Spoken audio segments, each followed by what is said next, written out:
যিসকলে মোৰ নতুন গান নাই বুলি কৈ আছে তেওঁলোকে আহি ইয়াত নিজেই গান গাওক, মই তাত গ'ম। বিহু মঞ্চৰ পৰা কাক উদ্দেশ্যি জুবিনৰ এনে মন্তব্য। নমস্কাৰ, অসম নিউজ এক্সপ্ৰেছলৈ আপোনালোকক স্বাগতম।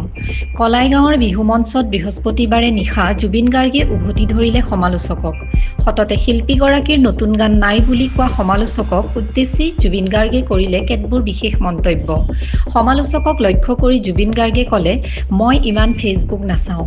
অলপতে এটা পডকাষ্ট পালোঁ, তাত কৈছে যে জুবিন গাৰ্গৰ বোলে নতুন গান নাই, সেয়ে পুৰণি গান গাই আছে। এতিয়া কথা হ'ল, কিছুমান মানুহে কয় পুৰণি গানবোৰ গাব লাগে, মই তাতো গালি খাওঁ। নতুন গান গালেও গালি খাওঁ।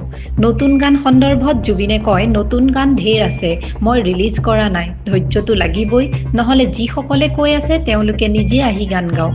Late them come and sing and be a Zubeen Garg, that's the thing.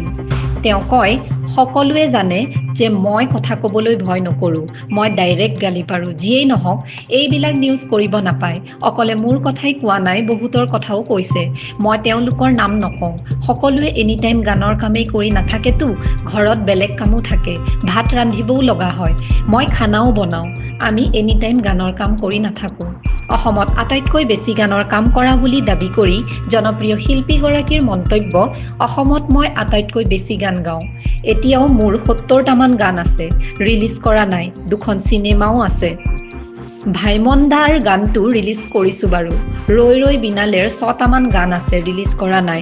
Because I am not prepared নহ'লে মানুহে খেলিব নাপায়। যেতিয়া চিনেমা ৰেডি হ'ব তেতিয়া গান ৰিলিজ দিম। মোৰ খং উঠিলে দিগদাৰ, সেয়েহে বতলা কথা ক'ব নাপায়। যদি দৰকাৰ হয় নিজে আহি গাওক। চাওঁ, মই বহি থাকিম ইয়াত।